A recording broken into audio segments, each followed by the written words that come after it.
Tema 58. Primera multiplicación de los panes. El día empezó a declinar. Venido el atardecer y siendo ya muy avanzada la hora, llegáronse a mí los 12 y me dijeron: el lugar es solitario y la hora ya muy avanzada. Despídelos para que, yendo a los cortijos y aldeas del contorno, puedan albergarse y comprarse algo de comer. Respondiéndoles les dije: no tienen necesidad de marcharse, dadle vosotros de comer. Me dijeron: ¿habremos de ir a comprar panes por 200 denarios y les daremos de comer? Dirigiéndome a Felipe, le pregunté para probarle, pues bien sabía yo lo que iba a hacer: ¿de dónde vamos a comprar panes para que coman estos? Respondió Felipe: con 200 denarios no tienen suficientes panes para que cada uno tome un bocado. Dije entonces a mis discípulos: ¿cuántos panes tenéis? Id a verlo. Lo averiguaron y díjome Andrés, el hermano de Simón Pedro: hay aquí un muchacho que tiene 5 panes de cebada y 2 pececillos. Pero eso, ¿qué es para tantos? Si no vamos nosotros a comprar comida para todo este gentío. Les dije: traédmelos acá. Haced que los hombres se coloquen en el suelo. Así lo hicieron. Había mucha hierba en aquel lugar, y se recostaron distribuidos en cuadros por grupos de 50 y de 100. Eran los hombres, sin contar las mujeres y los niños, como unos 5000. Tomé los 5 panes y los 2 peces, y alzando los ojos al cielo, recité la bendición, y los bendije, y partiéndolos, los fui dando a mis discípulos, que a su vez los servían a la gente que estaban recostados. También los 2 peces se dieron a cuantos querían, y comieron todos y quedaron saciados. Cuando hubieron quedado satisfechos, les dije a mis discípulos: recoged los pedazos sobrantes para que nada se pierda. Recogiéronlos pues, llenando 12 canastas con los pedazos de los 5 panes y 2 peces que sobraron a los que habían comido. Los hombres, pues, al ver el prodigio que obré, decían: este es verdaderamente el profeta que ha de venir al mundo. Conociendo sus intenciones de arrebatarme para hacerme rey, obligué inmediatamente y con apremio a mis discípulos para que se subieran a la barca y se me adelantasen con rumbo a la ribera opuesta, hacia Betsaida, en tanto que yo despedía a la gente. Calmada la muchedumbre y despedida, me retiré yo solo al monte para orar, y entrada la noche seguía yo solo allí orando. Comentario del ingeniero. Este es el misterio de nuestra fe. Así termina la consagración en la misa. Y ahora, este ingeniero pretende razonar esta fe con las mismas herramientas deductivas que ha empleado en el ejercicio de su profesión. Lea el título y continúe si le interesa. Vinculación razonada de 2 de los milagros más importantes de Jesucristo,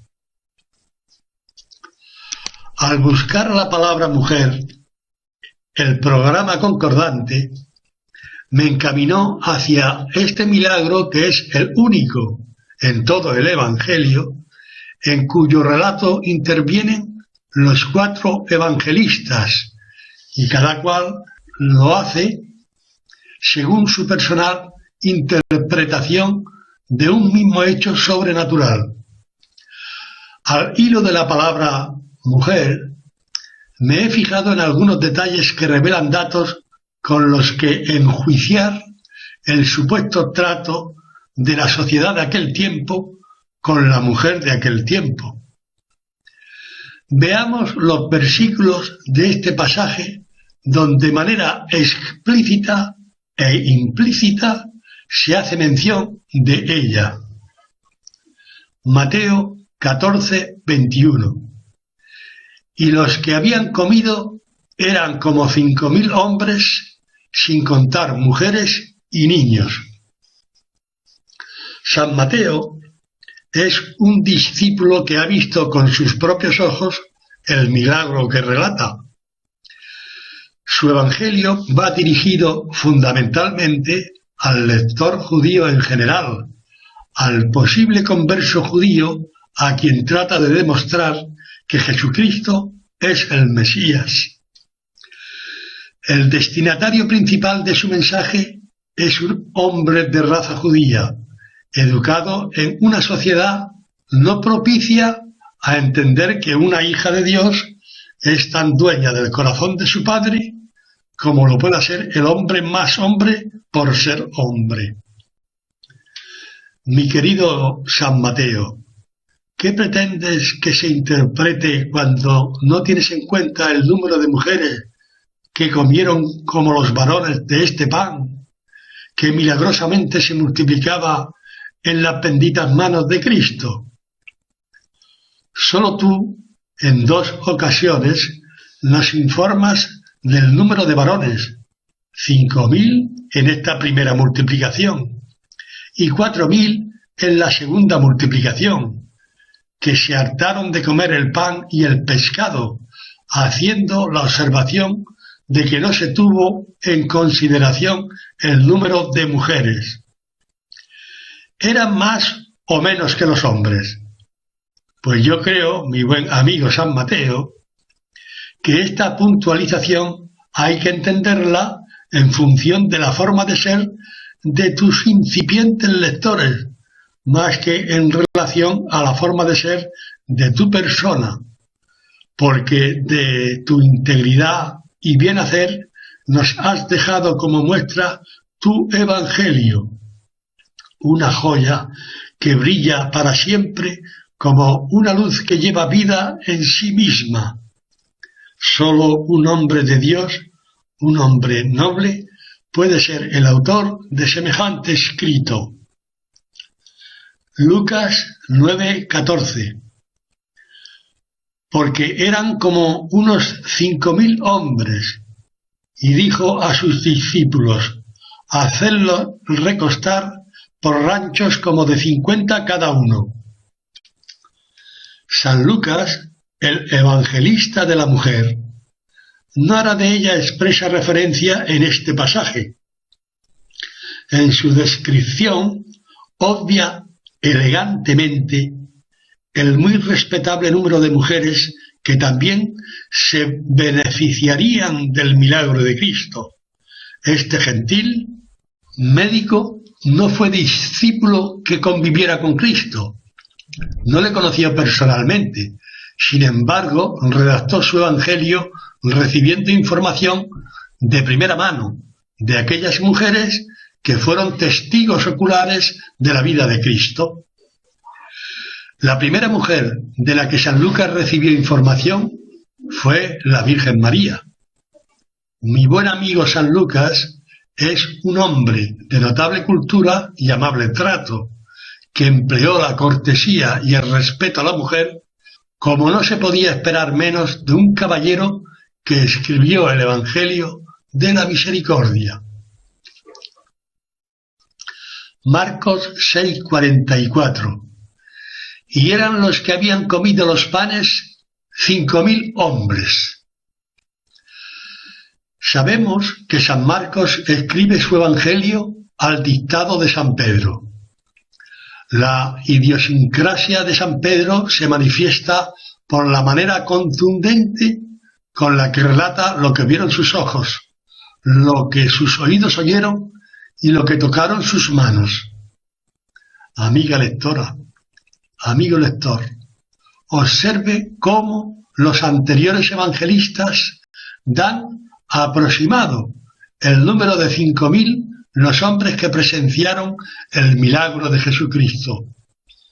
Observe asimismo cómo San Pedro no da opción a la aproximación. Fueron 5.000 hombres, ni uno más, ni uno menos. Dime cómo escribes y te diré cómo eres.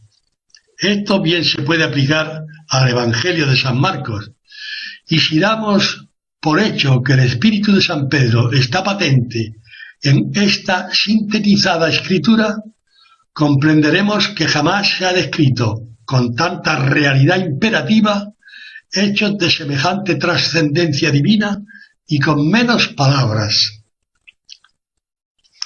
Mi buen amigo San Pedro, con respecto a la referencia de la mujer en este pasaje evangélico, está en la misma línea de mi buen amigo San Mateo. Escribe para una sociedad de su tiempo, no propicia a hacer intervenir a la mujer en los asuntos públicos que supusiesen debate en la interpretación de las ideas con las que se pretendía ganar la mente y el corazón de tus interlocutores. En Roma habían senadores y no senadoras. En Israel había doctores de la ley y no doctoras de la ley. Habían fariseos y no fariseas. Juan 6:10. Dijo Jesús: haced que los hombres se coloquen en el suelo. Había mucha hierba en aquel lugar. Se colocaron pues los varones en número como unos 5.000.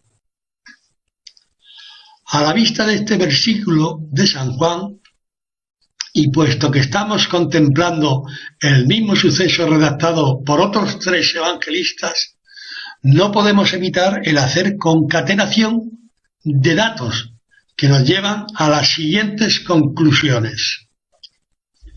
San Juan tampoco hace mención al importante número de mujeres y niños que allí estaban. Jesús manda que los varones se coloquen en el suelo en grupos separados de 50. Con 50 varones por grupo tendríamos 100 grupos. Por lo que se aprecia en San Marcos, también se formaron grupos de 100, que probablemente serían de mujeres y niños exclusivamente. Los varones estaban en una zona y separadas en otra zona las mujeres y niños. Posiblemente, contando con las mujeres y los niños, los grupos de 50 y de 100 personas que se formaron, separados entre sí, para poder circular entre ellos, ocuparían una superficie superior a los aproximadamente 200.000 metros cuadrados, es decir, la superficie de 20 campos de fútbol. En la distribución de estos panes y peces es posible que intervinieran más de 150 discípulos de Cristo. Ante estas deducciones razonadas desde la perspectiva de un técnico, nos surgen las siguientes preguntas. 1. ¿Por qué el Señor quiso los grupos con solo varones separados de los grupos con solo mujeres y niños? 2. Dice el Evangelio que el día comenzó a declinar. Estamos hacia la mitad de la tarde. Antes de que la noche se cerrara y viniera la oscuridad consecuente, ¿cómo pudo distribuirse en tan corto tiempo comida para tantas personas? 3. Un experto en acústica se preguntaría cómo fue posible que la voz de Cristo llegara a los oídos de un gentío probablemente superior a las 10.000 personas, contando con las mujeres y los niños. ¿Cómo puede oírse la voz de un hombre sin megafonía, que habla sin gritar a una multitud semejante, esparcida por una superficie de aproximadamente 20 hectáreas? A la primera pregunta se puede responder con la sencillez del que sabe que Dios conoce el corazón del hombre y el corazón de la mujer. El Señor interviene con prudencia divina, con la prudencia de un padre que conoce perfectamente a sus hijos y a sus hijas. A la segunda pregunta se contesta con el sentido común, y a la vista de lo que se lee entre líneas puede confirmarse que en las manos de Cristo se multiplicaban los panes y los peces, pero también se multiplicaban en las manos de sus discípulos, que los repartían sin agotarse por los grupos de varones, de mujeres y niños. A la tercera pregunta se contesta con la fe. Solo a Dios se le puede atribuir semejante poder para hacer posible que su palabra llegue al oído humano, nítida y perfectamente entendible, sin necesidad ni de la técnica ni de la ciencia. Cristo habló a sus oyentes con palabras de hombre y omnipotencia divina. En este acontecimiento histórico, realmente sucedido en nuestro tiempo y en nuestro espacio, se han dado un conjunto de hechos inexplicables para la razón humana. Poner en duda la divinidad de este hombre, Jesucristo, después de haber asistido a tan sorprendente relato, es comparable con el ciego que lo es por voluntad propia, porque no quiere ver lo que puede ver si quisiera. Si esto es un hecho históricamente constatable, ¿por qué no lo cree el pueblo judío de hoy? Llevamos 2000 años leyendo el siguiente versículo de San Juan. Juan 1:11. Vino a lo que era suyo y los suyos no lo recibieron. Ya hemos llegado al final del segundo año de la vida pública. Estamos todavía bajo el influjo de unos hechos sobre los cuales nunca habíamos reflexionado. El programa concordante nos ha mostrado los matices diferentes con los que se ha redactado un inaudito milagro, por 4 hombres distintos y con personalidades distintas. Como veremos en la página 257, aconsejo la lectura de este tema antes de seguir leyendo lo que sigue a continuación. Solo San Juan nos mantendrá la atención sobre lo que, estupefactos, hemos contemplado con nuestros ojos del alma. Ahora el águila de Patmos nos lleva a la sinagoga de Cafarnaúm para oír palabras inauditas en boca de un hombre, el mismo hombre que acaba de consumar un portentoso milagro. ¿Qué le oiremos decir? Pues le oiremos decir cosas como estas: he bajado del cielo, el que cree en mí tiene vida eterna, lo resucitaré en el último día. De estas afirmaciones, los oyentes se escandalizan con he bajado del cielo, y murmurando manifiestan conocerle a él, a su padre José y a su madre María. ¿Cómo podemos creer que viene de otro mundo, que ha bajado del cielo, si ha crecido con nosotros en nuestro mismo pueblo? Sin pestañear, sin perder detalle, fijamos la mirada en Jesús, que todavía eleva más el tono de su discurso, y entre otras cosas viene a decir: nadie ha visto al Padre, Solo yo, que vengo de parte de él, soy el único que ha visto al Padre. No puedo dejar de asombrarme con las inusitadas manifestaciones que oigo de este hombre.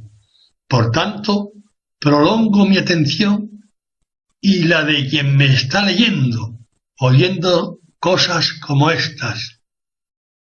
Yo soy el pan de la vida que baja del cielo. El que coma de este pan vivirá para siempre. Este pan es mi carne. No puedo entender de diferente manera a como entendieron los que escucharon en la sinagoga. Este hombre está ofreciendo su carne para que yo la coma. Aún más, me ofrece su sangre para que también yo la beba. Si esto hago, Jesucristo permanecerá en mí y yo en él. Viviré de él. Me promete la vida eterna y la resurrección en el último día. Por último, como colofón a su discurso, Jesús me asegura que las palabras que me ha hablado son espíritu y vida. La misma multitud que pretendía hacerlo rey, al oír estas palabras, lo abandona. Jesús solo se queda con los 12 y en este momento también se queda solo con nosotros. A 2000 años vista de estas palabras, yo ya entiendo, cuando como el pan y bebo el vino del sacrificio eucarístico, que estoy comiendo y bebiendo la carne y la sangre de mi Señor. Las palabras del amado tienen sentido real y literal. Jesús me da a comer su verdadera carne y a beber su verdadera sangre. Lo hace de la forma en la que yo puedo gustarlo, con sabor a pan y sabor a vino, pero con la seguridad incuestionable de que gusto su carne de hombre y su sangre de hombre. Y esto es así porque toda la persona de mi Señor está viva, como vivo yo, en el pan y el vino que se consagra en la misa.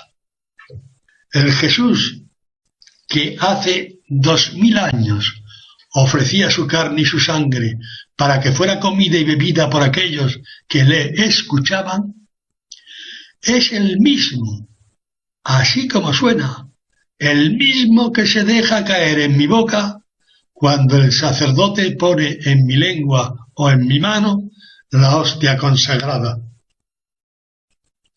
Aquellos hombres, contemplándole con sus ojos y oyéndole con sus oídos, no le creyeron y le abandonaron.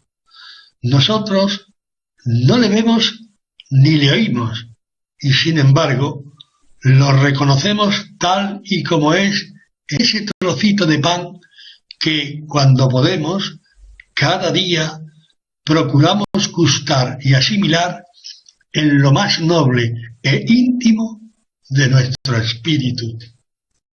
Ahora que me he quedado a solas con Cristo, no puedo evitar repasar lo que he visto y lo que he oído.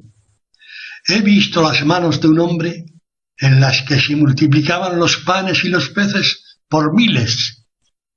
He visto comer hasta saciarse a 5000 hombres y a un número indeterminado de mujeres y niños. En conjunto, una multitud cercana a las 10.000 o 15.000 personas esparcidas en grupos sobre una superficie de quizás 200.000 metros cuadrados.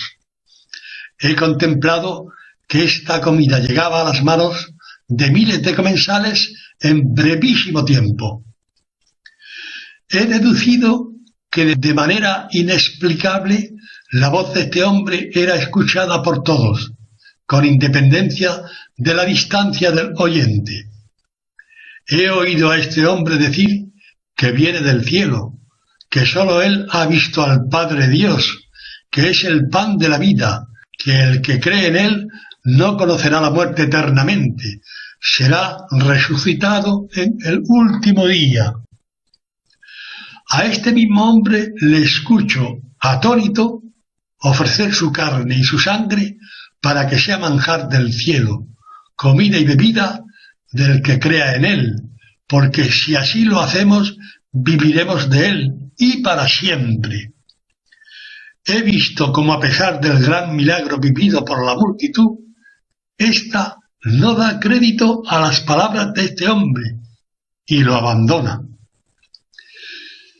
En este momento en el que se mezcla en mi alma la fe del que cree y quiere creer, con el pragmatismo de una razón acostumbrada al razonamiento técnico como ejercicio de la profesión, trato de justificar a la inteligencia la viabilidad complementaria entre dos acontecimientos históricamente incuestionables: la multiplicación por miles de 5 panes y 2 peces, y unas afirmaciones realizadas por el mismo hombre que, asumidas en su sentido literal, me caen fuera de la lógica. Con solo el simple uso de la razón, me ocurre como a sus oyentes: no lo comprendo. Sin embargo, en virtud del inmenso atractivo que este joven genera en mi alma, mi voluntad apela a la fe con la que me llego a este hombre que por la multitud ha sido abandonado, para decirle: te he visto y te he oído. Dime cómo y cuándo me das a comer y beber la carne y la sangre que me ofreces. Dime de qué modo te he de comer y beber, porque estoy determinado a comerte y beberte, aunque no conciba de qué forma lo he de hacer. La respuesta no se ha hecho esperar. He buscado en el programa concordante la frase «mi cuerpo» y la he encontrado 5 veces. 3 de ellas recogen la frase en el momento solemne de la institución de la Eucaristía.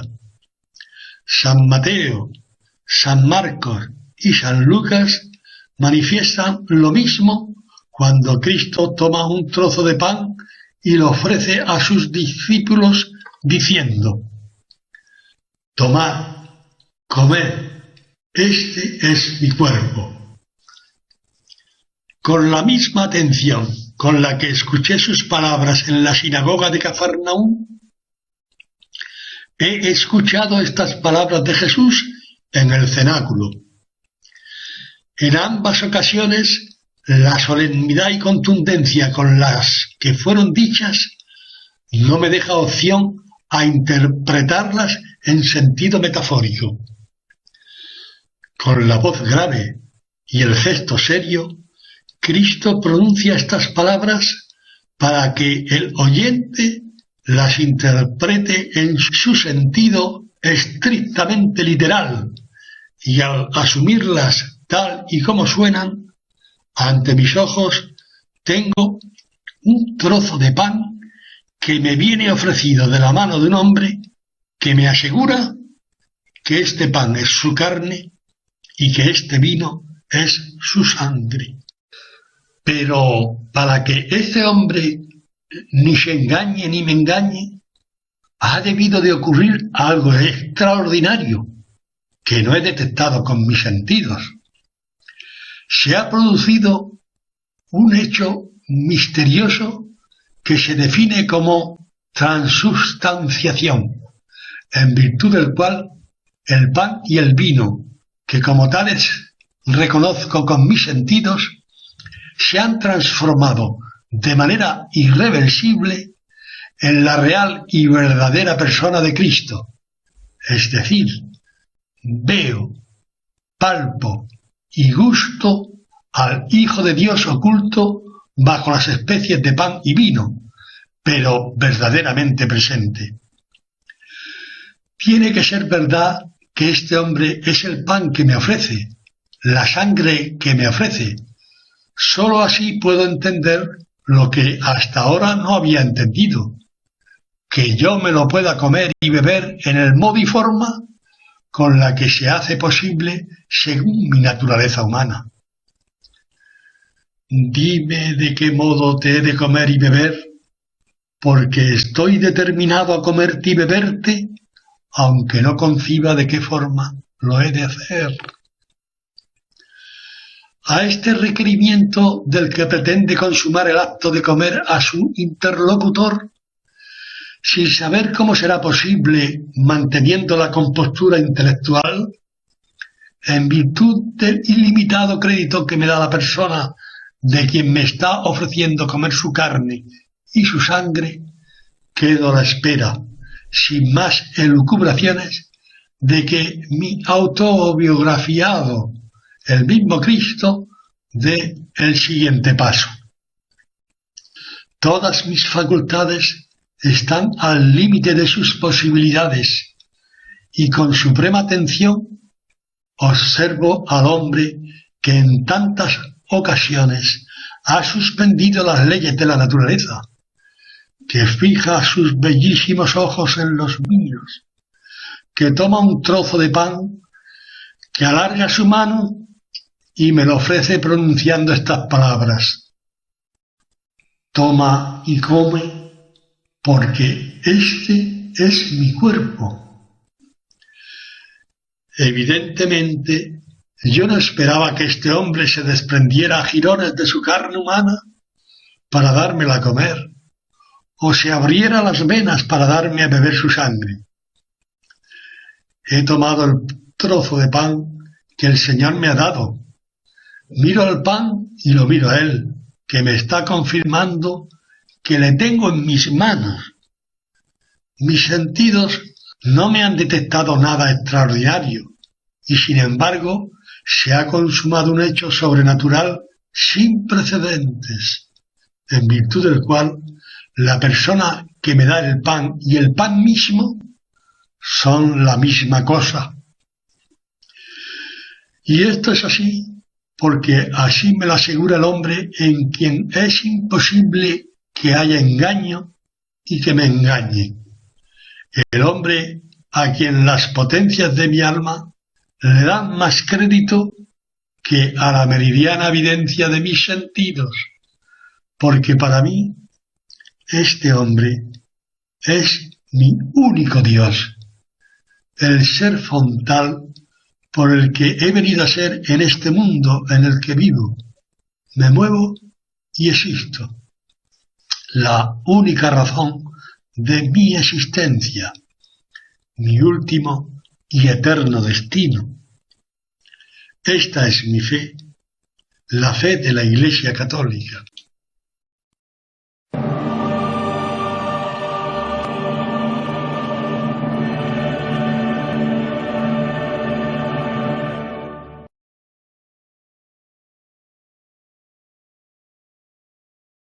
En el Evangelio leemos diferentes milagros de Jesucristo que son relatados por unos evangelistas y por otros no.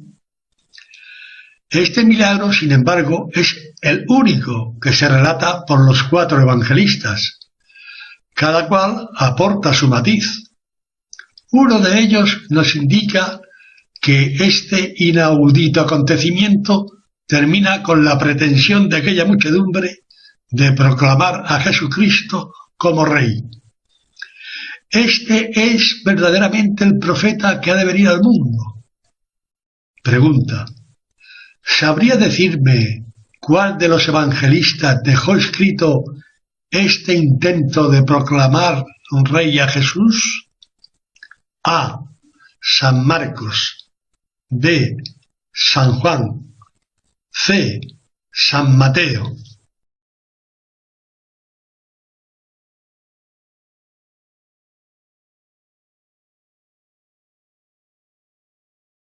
Este sello contiene desde la pregunta número 50 a la pregunta número 60.